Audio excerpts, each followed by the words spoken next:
You have to go through that trial by fire. You have to understand. You have to lose. You have to go 5-21 in your first year to say, what's the problem? And then I went 6-20. Hey, I improved again. So much today has been watered down by us not keeping score, by us not talking about somebody won and somebody lost and what you need to do, what you need to fix. So they're so quick to remove pain from the situation that the kid never learns how to deal with it. And so then that's where we end up with, 20-year-olds that can't hold a job or can't make it through school because they can't handle somebody holding them accountable. It's the confidence in people and confidence in yourself that I'm not worried to bring in the right people on that are smarter, better. It's okay. Yeah. Because we're going to make a cool team dynamic and culture. That's a non-negotiable. You are the cap for whatever goes on in your store, in your company, in your district, in your household. However excited you are, what you believe is possible, whatever that threshold is.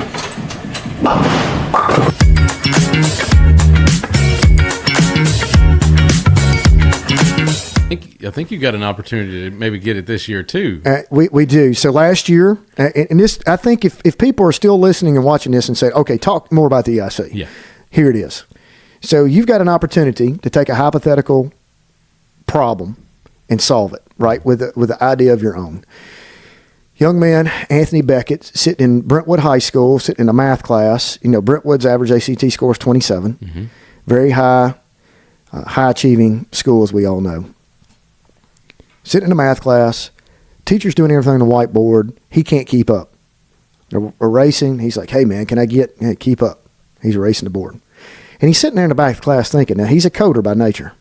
Everybody's got their Chromebooks out, and they're open, but we're still using a whiteboard. Mm-hmm. He's going, why can't we stream this to everybody's screen mm-hmm. and vice versa? So he started coding. He came to what we called a Technopreneurship Shark Tank event at the EIC that we hosted, and he was coming purely from the IT. He was not in the EIC. Mm-hmm. And I saw him present this. I went over to him and his dad. I was like, you need to be here next year, period. Yeah. I said, we'll get you launched. And they're like, you think? I was like, I know. So sure enough, he applies. He comes in. The rest is history. 22,000 lines of code. He launches this product called Markify with a K. And it is an ed tech product to where you take a PDF, you take all that work he was doing on the whiteboard, put it in a PDF, drop it in there in a PowerPoint, because they're all creating PowerPoints every day anyways. Mm-hmm.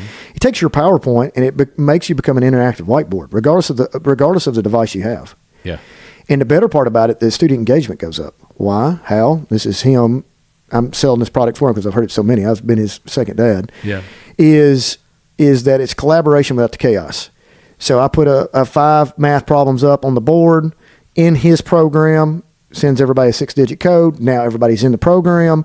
I can see everybody that's on there. If somebody goes and opens another tab and is looking at XYZ, it tells me. So I say, hey, Jim, get back on the lesson. Mm-hmm. So I start the process of writing on the program, and it's doing it in real time on everybody's screen. So if I'm doing a 2-step equation, I can actually watch the process.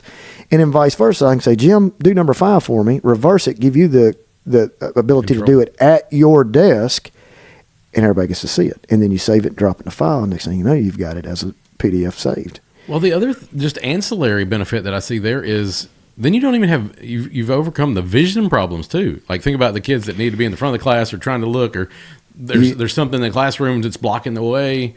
That's you just gave me chill bumps, man, because we were talking about this last night. I was talking about, okay, if we're going to become a category king, you've got, give me your 3 non-negotiables that you're solving. Mm-hmm. Accessibility is number 1. Yeah. Something I tend to overlook. He's like, look, I'm giving everybody the access that some of them don't have. Mm-hmm.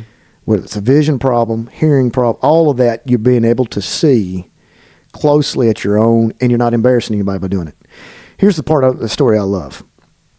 6 months after him launching Markify,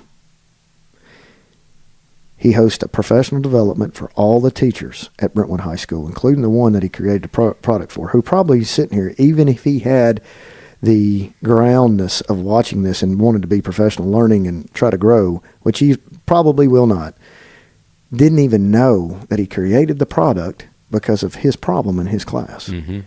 So I think it's phenomenal. Right now, like I said, he's got more customers in Spain. Don't even know how. He's on a shoestring budget. We send him to Chicago. We've had a bunch of top 10s. Only the top 5 get to go to Chicago. He was the first top 5 to get to Chicago. Within 30 seconds of him starting that process of his pitch in Chicago, I looked at our team and I was like, he just won this thing. Not only did he win it, he got seed funded. I think it was $13,000 in cash. Mm-hmm. He had like 2 of the 4 sharks like want to angel invest. Oh, that's and great. I haven't seen that. We've been going, even though we hadn't have top 5, we go anyways to see, and there's some professional growth stuff there as well. But so fast forward to today, he's winning. He comes to the EIC. It's open door once you graduate, obviously, and he pretty much hot desk in our place, and he comes in and we touch base and talk. Not that I'm by any stretch can tell him where to go, but we got a couple of guys that are angel investors that are circling that he meets with at our place as well. And we've put him in front of some VCs, and it's a matter of time. It's a tough category to sell because when you get in that technology, specifically educationally, there's a lot of competitors. Mm-hmm. Oh yeah.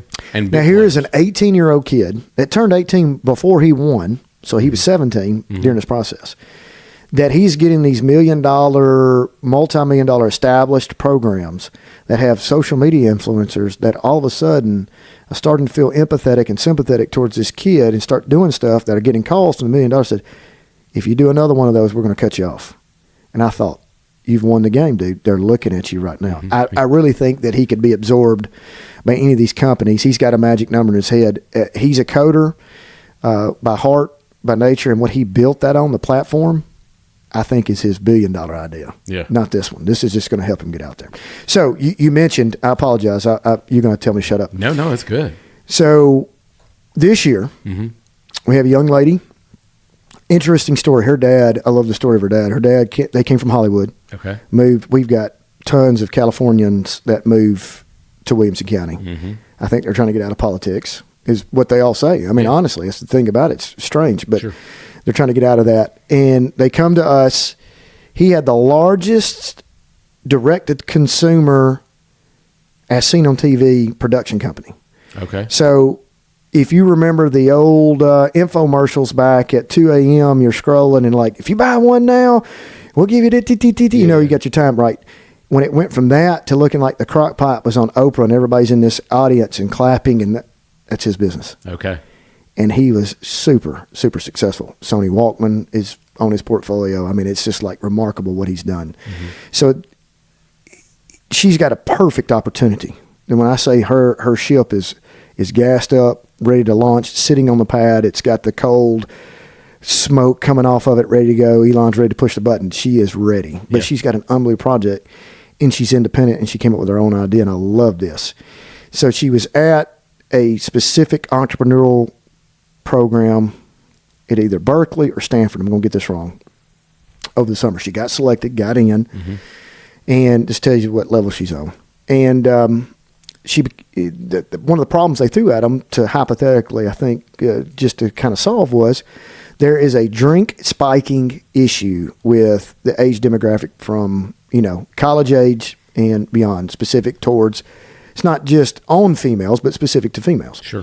So she's sitting there thinking, all right, how did we come up with this? Let's look at the problem solving. She started taking the EIC stuff of it and started looking at what's already out there. How can we change the game? So they came up with this Spiky, spikyfirst.com. Mm-hmm. And Spiky is a keychain that within the keychain, she worked with a UK lab that has test strips. They get the test strips, they put them in the keychain. The keychain automatically goes with you. Mm-hmm. It's discreet. Mm-hmm. You pull it out, and within 15 minutes, you can tell whether it's been spiked, and they've run it against every single drug. So, brilliant idea, number one. Mm-hmm. Ultra portable, subscription model. Oh, I like it. Recurring revenue. You see how we're going? Yes, you see where we're going. Now, this is all her. Yeah. Now, where do we go? First thing that you think of is, hey, we got to get you in front of these Greek life folks. Mm-hmm. Because if you can make it customizable to the colors and to the letters and to all that, or maybe even the university itself, I mean, why would a university not say, we've got 10,000 incoming freshmen and we're giving everybody one? Absolutely. As a part of their safety plan. Sure. Why would you not? Let's not act like nobody's drinking, right? So let's get past that. Right. So We got her in front of the number one thing that, other than fail off and fail forward, we talk about networks. Grow your network. Know somebody that knows somebody that knows somebody. 6 degrees of separation, Kevin Bacon, right? So we knew somebody that was, Chris knew somebody that she worked out with that happens to be, in her words, I think somewhere up in the Greek life of one of the sororities. We call this lady. She comes up. Not only she is the international president over AOPI. So within 30 minutes I said, will you just indulge me and listen to her pitch and see if this is even viable? So within 30 minutes of her finishing her deck, she's going, I need 6,000 before spring break. And I looked at her. I was like, can you fulfill that? She's like, we'll do everything possible. Yeah. It's like, now, there may be some screw-ups, and that's okay. But this woman is offering to put them in 2 houses, one at Ole Miss and one at UT, which is the largest in the country. I was like, and this is the break that you needed. Yeah. And it's over. It's over. Since then, though, she didn't rest on laurels. That was 2 months ago. Yeah. So over Christmas break, she's sending me pictures and text. She's got this thing down to a 3D printed, full encased product that has a slide out tray that snaps. You just put the strips in there, you flip it over, and it can have your name raised in raised lettering and all this. I mean, it's just like, she didn't just sit there and think about, okay, how am I going to fill it? She is constantly evolving. She's going to win this thing again. We're going to be 2 in a row. And even if she doesn't, it doesn't matter. She didn't even need that, because that's what we do at the IC. Yeah. That's You don't have to come in with a preconceived notion. Right. She had one. All we did was help foster it. We fed it gas. Well, and I think the energy that's created in that space, not just by the teachers that are fostering it, but also that's what everybody's there for. Like, all these students are there because they're not the norm. They're not every day. They're trying to figure out their space, or they're trying to figure out what their space is going to be. And so there's that collaborative nature that just creates energy. It does. One of my favorite stories is a guy that graduated probably 3, maybe even 4 years ago. It all runs together, named Jesus. And it goes to show the diversity of what we have in this space. You're pulling from 10 different schools, 10 different backgrounds, 10 different cultures, a gazillion different lifestyle cultures, if you want to get down to the home life of that. Different processes. It doesn't matter. It's a melting pot. And it really, really drives innovation. And the number one thing that industry people are telling us is, look, we just want people that'll sit, listen, coach, show up on time, right? And then not be negative towards whatever the environment we've already created. Yeah. So what we're doing at a bare minimum is, when they show up into this melting pot, you're empathetic towards other people's ideas, opinions. We're talking about cleansing the palate and being able, it may not be your idea, and if it's not, it's your group's idea, you got to roll with it, because that's real life. Yeah. Jesus comes to us. We didn't know he had a speech impediment. Gets through the interview process. I didn't interview him, but apparently he did a great job interviewing. Just had a good work ethic about him. Didn't have any, different. You could tell he was different. Comes to us. Jesus was living out of his van. We had no idea. Oh, wow. Fighter. He's fighting. He didn't have everything given to him. He's fighting, which is a number one aspect. You know he's going to be successful. He's a fighter. Let's give him a chance. Starts the year very quiet, gets in a group, comes up with an origami product that he creates because he's brilliant at geometry and other things in the math world. And he can take a picture, put it on this origami, and when you form the origami, it's got your pictures or a logo. Oh. So the Tennessee Titans are an official partner of ours in the facility. So we're doing this Titans project, and he comes up to me. He said, "I want to do a pitch to the Titans." I was like, "Okay." So I told the Titans, "Listen, when y'all come in on Thursday, this guy's going to do something." He gets up and leads his team on this, and what he's trying to do is get them to do a kids club deployment with his product. You know, I'm sitting there thinking, full circle moment. It kind of faltered out, stalled out a little bit. We never got it to the finish line, but at a bare minimum, this is the contrast to loaded on the launch pad, fueled up, ready to go, to pitch to the Titans, overcame some fears. Speech impediments, okay. That did not falter or did not take my idea and crush it. Yeah.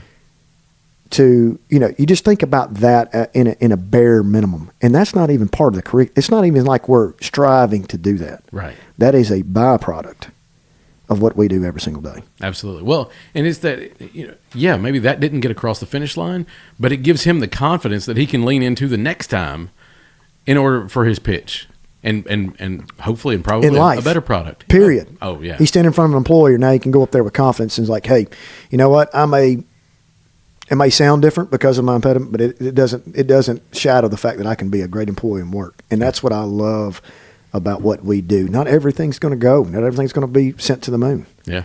I mean, we had a young lady, Rhea Whitlock, one of our favorites, all-stars that came through. She had a bullet journal that she created. She sold, I don't know how many units she moved. I want to say 500 units. So she made quite a bit, for an 18-year-old kid, a couple $1,000 moving these things. But more importantly, the confidence that she has. So anyway, she gets into Loyola Chicago. Mm-hmm. Very exclusive private school in Chicago. It's hard to get in. Not only does she get in, she gets accepted to their entrepreneurship program. Mm-hmm. She goes in to meet with the guy that's over it, unrolls her portfolio, says, I'm so happy to be here. This is what I've done. This is how many I've sold. Here's my business plan if you'd like to look at it. Here's this. And the guy goes, yeah, you're not going to be in this program. She goes, what do you mean? He goes, I ain't got anything to offer you. Mm-hmm. I want you to be in this program as a mentor, 18-year-old freshman as a mentor. I want you to go get your master's in international business or women's business or something else that's going to be fulfilling for you, because this, I don't have anything to offer you. Yeah, you're already there. That's a testament to, and I've got several of those kind of stories. And I love to tell that story because true academic practices within a school building, if they would listen and learn and take practices, not all, but some of those EIC principles, mm-hmm. and overlay it, they would be so much more fulfilling and I think, in my mind, they would be more successful. What advice do you have out there? And I'm gonna poke some bears with this one, but I really don't care. Because I see the opposite, and we're in an area where I felt like our education system was pretty good, but we hit middle school, and I legitimately, the very first night, within the first 3 minutes of the principal wanted wanted to pull my child out of there. It was horrific. It was the opposite of inspiring. They sucked all the energy out of the room. The first thing they did was talk about everything that middle school is not. You came in here, you're excited. Well, don't get excited about this. Don't get excited about this. Don't get excited about this. Like, they just sucked all the energy out. And then the second thing they did was go over the disciplinary action. Now that's how you did intro night to middle school. Yay. Oh my God. It was a train wreck.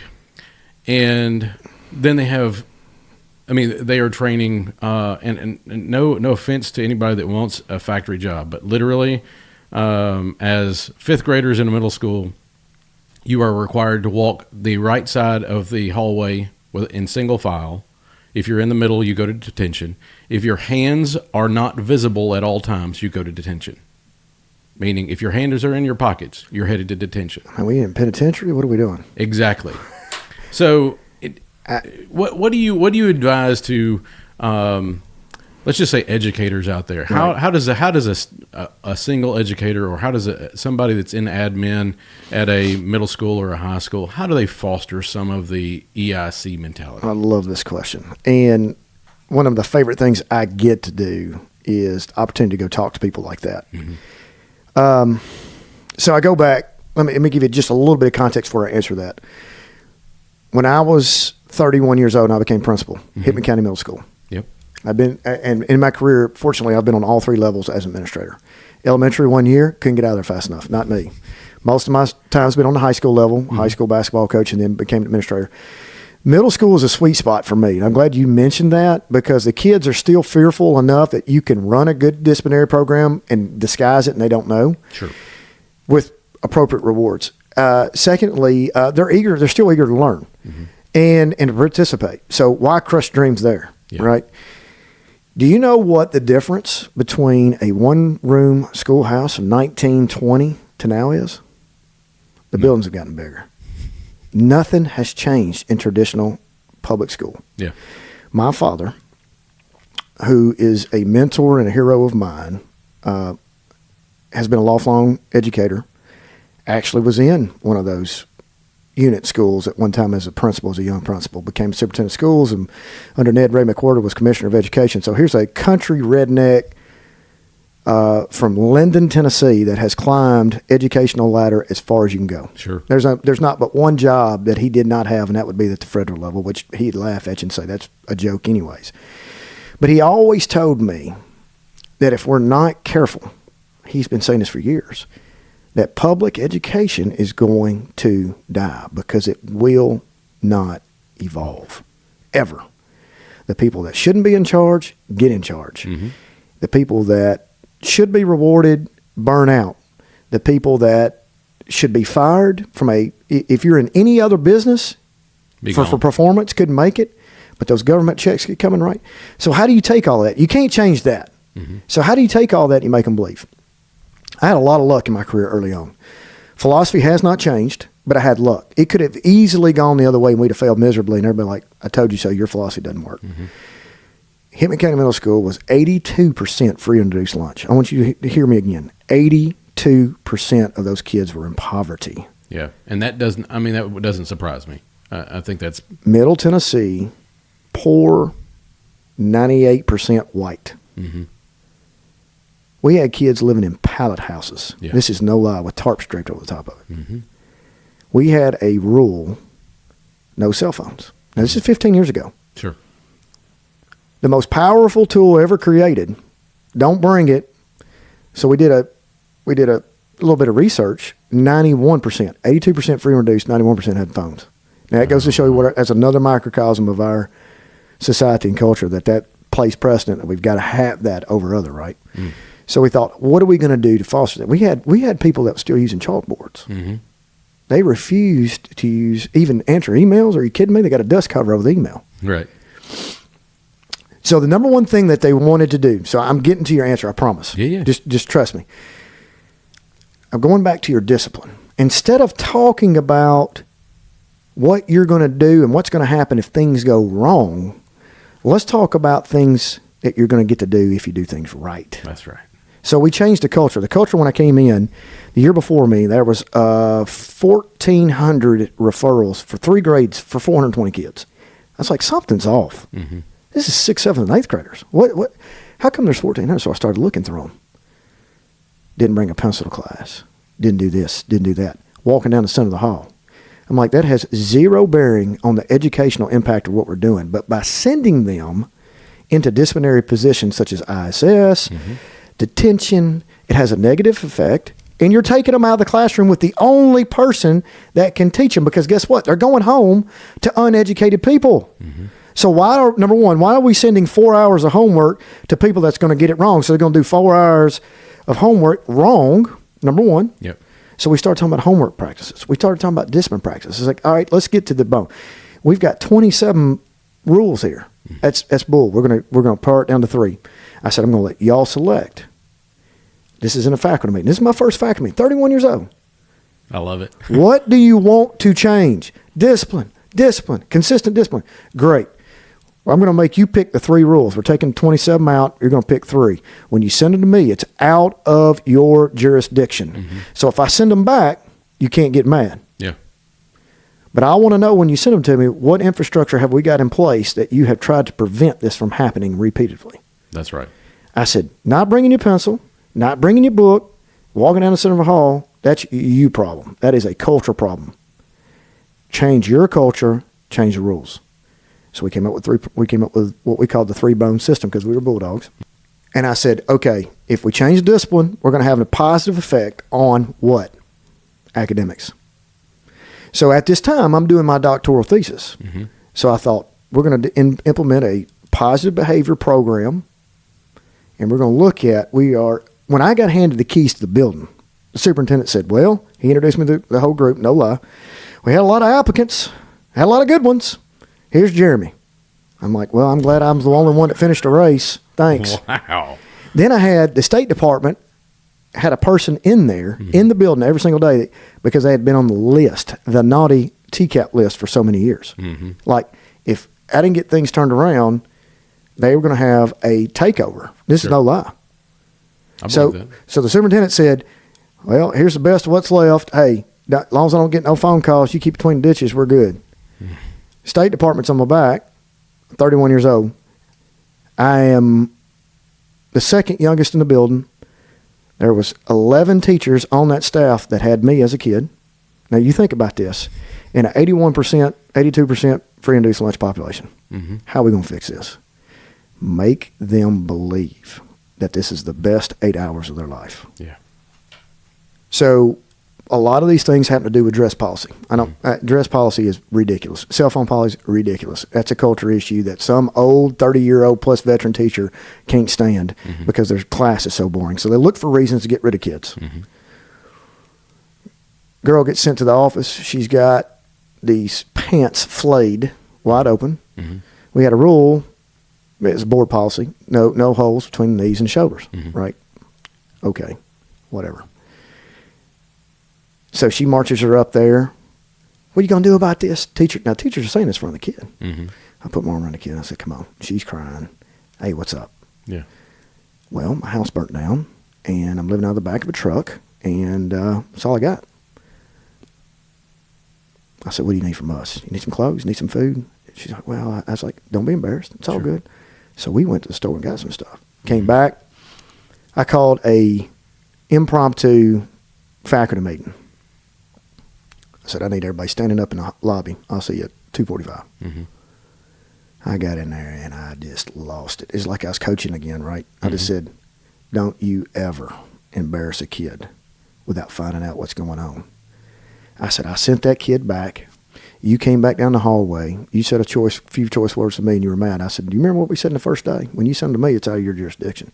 I said, second of all, that kid's house burnt down, and she had no clothes, and she was embarrassed to tell anybody. Did you even bother to ask?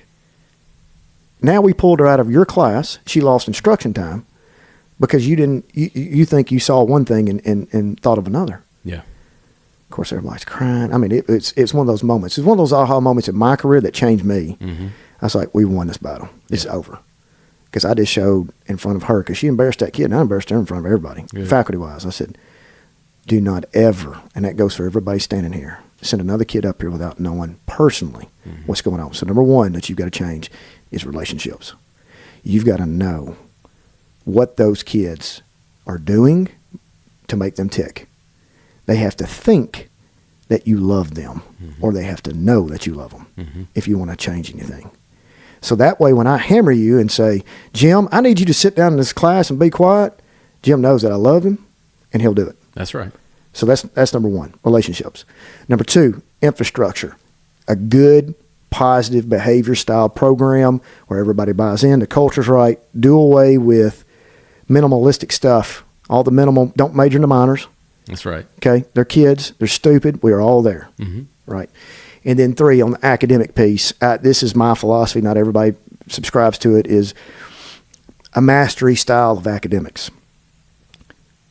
When we made the change, we went from, I'm now on the state list. If I don't turn this thing around in 6 months, to the top 10% in the state in growth in 6 months. We did that. Wow. TCAP wise. We were a level 1 school, and we're level 5. And level 5 from that point out. Why? So instead of complaining that the TCAP is driving academics, we don't get to teach and we can't be autonomous anymore, and that I said, don't hate the player, hate the game. We know what the game is. The game is TCAP. So let's break down the TCAP and let's look according to state standards. The higher percentage one, we got to spend more time on. Yeah. So we gamified it.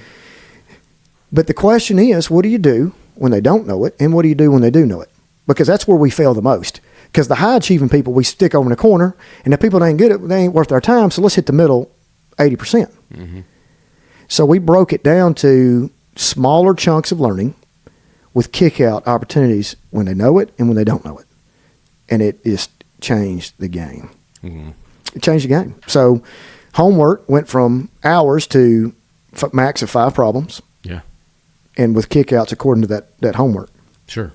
And we also did a flipped classroom model too, which is another thing I subscribe to, specific to demographics like us, where you have 82% free and reduced.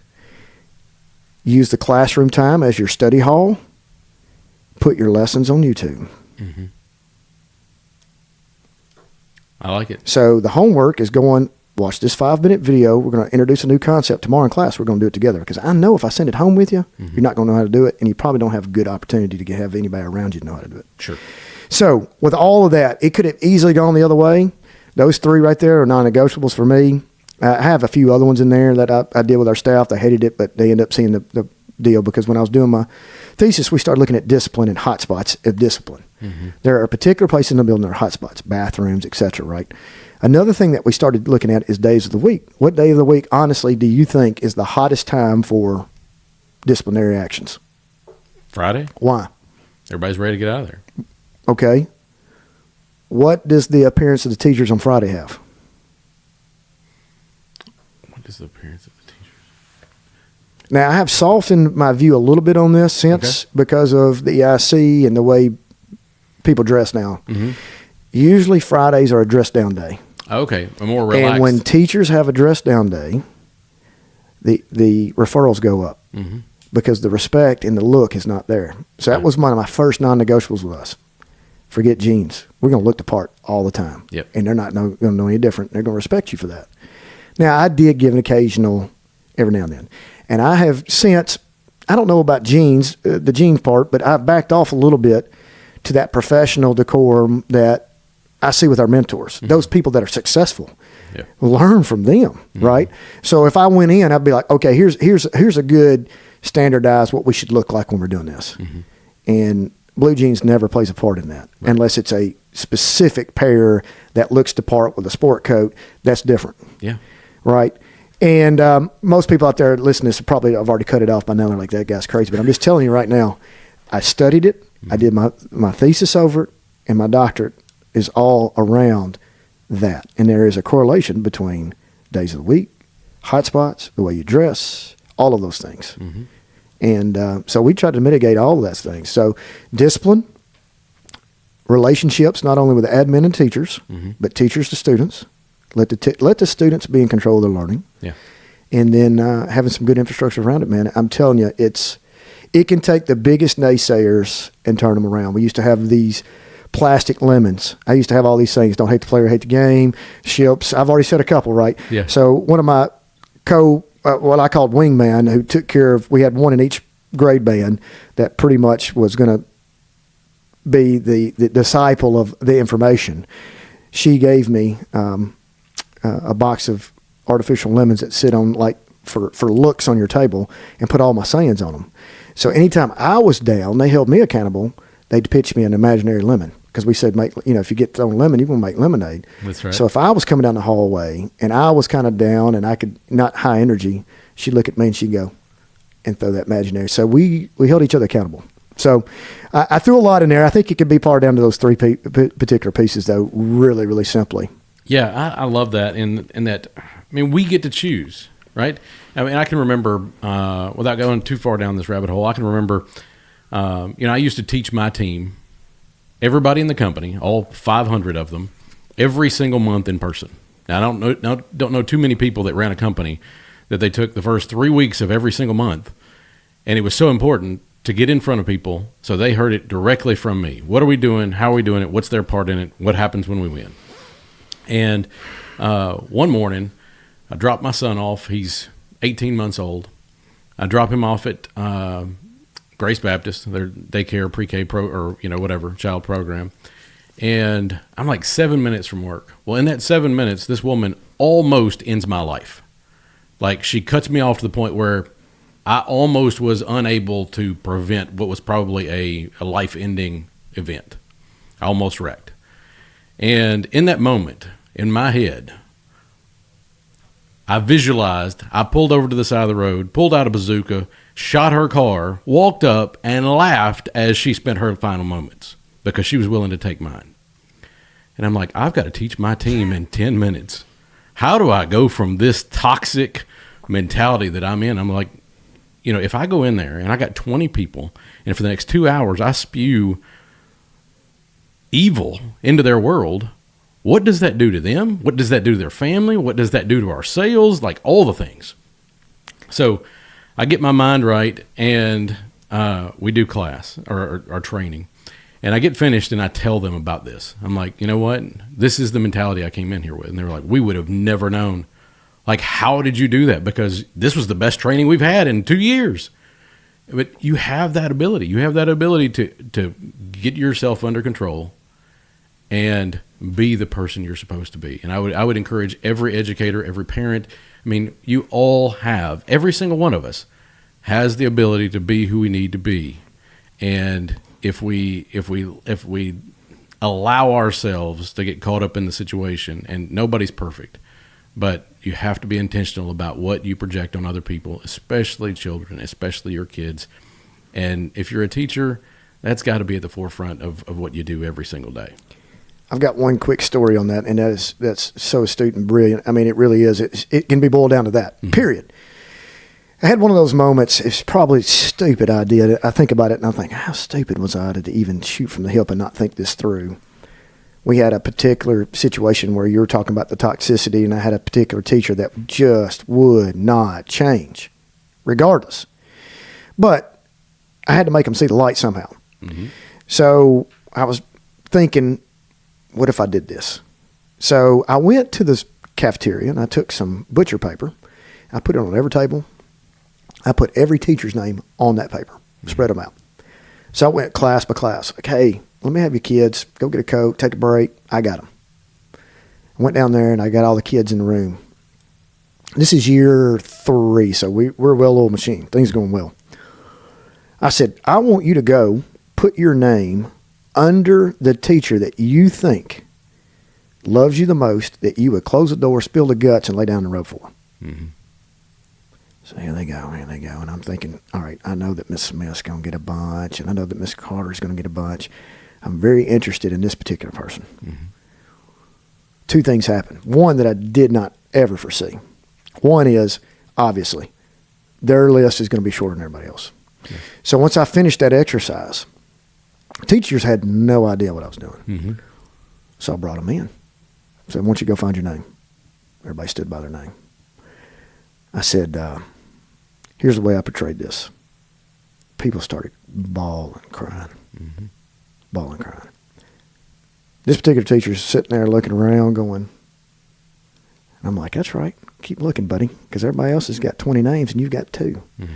The one thing I did not foresee happening is the one that I hated the most, the Jim Cripps in the class that will not shut, let me rephrase, the Jeremy Qualls in the class, not Jim Cripps. The Jeremy Qualls in the class that will not shut up, that's heavily opinionated, that's full of energy, and I just really haven't done a very good job. I just hope he just stays over there and gets out of my class as quick as possible. Put his name under my name. Mm. I had no idea that this kid cared this much for me, and I've been hammering him. Yeah. And it really changed it. We went from if you're on a 5-point scale, if you will, we were at about a 3.5, 4 at that point in time. And it put us at probably a 10. Mm. Because even the worst one in the building said, I've been messing up. I was like, yeah, we have. I said, but that's okay. We're here to learn together. Internally, I'm just like, that's right, buddy. You know, that toxicity, you want to say, I tried to tell you. But you keep suppressing it because the point has been proved. And just a simple exercise as that. I mean, that was purely I was sitting there and this is what I'm going to go do. Mm-hmm. It's probably, I don't know if it's even the most professional thing in the world to do, but it painted a picture. Yeah. And then I said, okay, teacher A, you've got Jeremy on your list. He obviously thinks highly of you. So Miss Smith, when you have a problem with Jeremy, who are you going to call? You're going to call this teacher, and this teacher's going to come over, and that's going to be the safety release for that kid. Mm-hmm. It just changed everything we started doing. You said don't poke the bear, right? That was we had an 8th grade science teacher, Coach Huddleston. He always said, don't poke the bear. So if Jeremy is the bear, whose list is Jeremy on? Let's let them deal with it because they respect each other. Sure. All of our discipline. When I left there, we went from 1,400, remember the year before? Mm-hmm. 40. That's great. I love this. I mean, you know, and I've got my favorite teacher on this planet, and I need to introduce y'all because I don't think y'all have met before. Kate McGlasson. She's the dean over at Ensworth. What does Kate exude that you like so much? I'm curious. So what makes you think of her immediately? Well, I'll tell you, it got started off rocky in that the very first homework assignment, I completely forgot. What subject? geometry. Okay. Very first homework assignment. And so I realize that as I walk in the door, I'm feverishly trying to get through with it. I end up with a 30 on that quiz. And she asks, "Why did you get a 30?" And I said, "Because I only answered 5 of the 15 questions." And now fast forward, I ended up with 100 in geometry. The following year, I was her student aide. And the next year, I was her student aide again, and she was pregnant and had a tough pregnancy. Well, this one particular week to 10 days, she goes, "Jim, you're going to have to teach class." And I was quiet. I was not that guy, but I got up and taught class, and I was like, "Oh, I like this." It's a catalyst moment for you. It was 100%. Now, I was also cognizant I didn't want to get paid like a teacher. So I was like, Nobody does. Nobody does. So I said, how do I do this? How do I figure this out? And what it ended up is I ran a business, got good enough that I kept going up the ladder. And then I started teaching every person there every month in person. And that was the catalyst for everybody knowing exactly what their role was. We did amazing things. But they, just like you said, I knew them. I knew what they were about. I knew what they wanted in life, what their goals were. And they could come to me when things weren't right. But we also did that with our leaders and said, "Look, somebody's having a rough go of it. I don't want to see a write-up. I don't want to see a termination. I don't want to see any of that until you tell me what went wrong, where it happened, what's going on." And that's not to say that we don't fire people, because we absolutely held accountability. But if it's something that we did wrong, or if it's something that we should show some grace with, well, then everybody had that ability to show that grace. You just summed up talent development in a nutshell. Mm-hmm. She saw something in you. Oh yeah. She knew you had the ability. You may not been putting forth the effort, so she put you in an accountable role, which you found love for and passion for, and all of a sudden you started caring more than what you did before. That's talent development. That's all it is. Absolutely. Kobe's here. He'd be shaking my hand like, "Oh yeah, I got the framework for it," and he does. Redneck logic. That's talent development. She saw something in you, mm-hmm. and she cultivated what you are today. I mean, absolutely. That was the moment that started it, and he needed something. We all have that moment of, okay, this is what I'm born to do, and absolutely. So. In teaching, those teachers, those that can and those that can't. I hate to say it, but there's a lot of those that reinvent, involve year in and year out. And then there's those 30-year teachers that have done it once and repeated 29 times that doesn't evolve. And teaching is such a fulfilling employment, right? I mean, it has to be.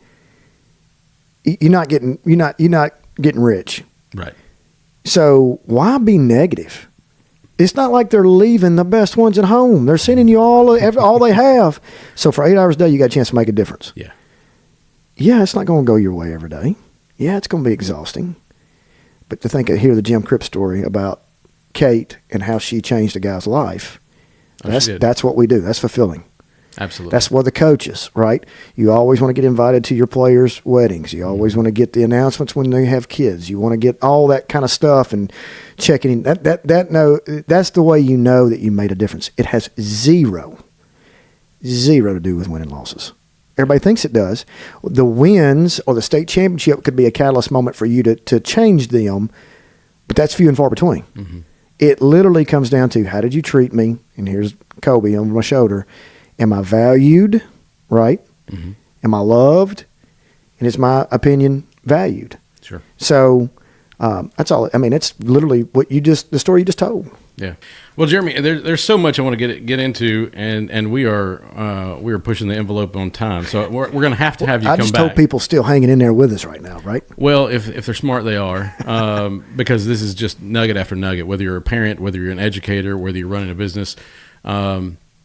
All these things, and I'm so excited about the things that you guys have going on there at the EIC.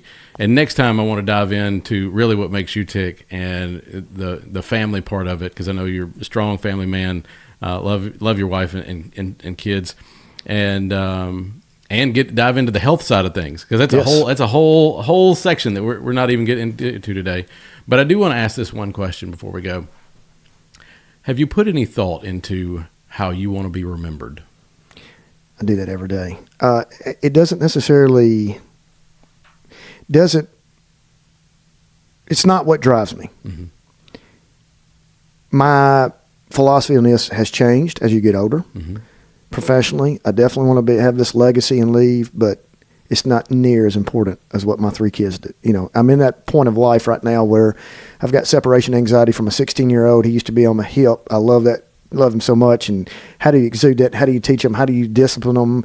And still, you know, you can't be their friend. You can't be their, you know, all those things are happening right now. But I think about that all the time. Mm-hmm. What are my kids going to think of me? Like I think of, I just hope and pray that something is that I say breaks through at some point in time, like my father, and have the same regard for me as I do my father. Yeah. So I think about this all the time. Yes. Professionally, he treated us fairly, and he always had the right goal in mind with whomever we're serving, not for self-serving. I love it. I love it. Well, again, I love what you're doing down there. It's a breath of fresh air when you walk in that building, and it's clearly something you've cultivated, that you've put in place, and I can't wait to see what comes next. Yeah, if you're listening to this and you want to become a mentor, always feel free. Open door policy. Come find us. We're in the middle of Franklin, Tennessee, at Franklin High School at the Annex Building. How do they get in touch with you? Yeah, just the easiest way is just to email Jeremy.Qualls, Qualls, at wcs.com. Okay. No, .edu, pardon me. WCS.edu. All right. I've been out too long, man. New Zealand. I love it. Well, Jeremy, we're absolutely going to have you back and continue this conversation and check in on all the great things that are going on at the EIC. To everybody out there, I hope you enjoyed this episode. I hope you took something away from it, whether it's to work with your children or work with your employees or work with other people in your life, or maybe to inspire somebody else that you know.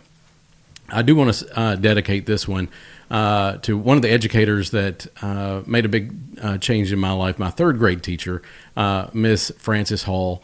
To all those that knew her, she was just absolutely a beacon of light. And then also to my good friend, a classmate and educator and coach who recently passed, Drew Johnson, who was taken from us too early.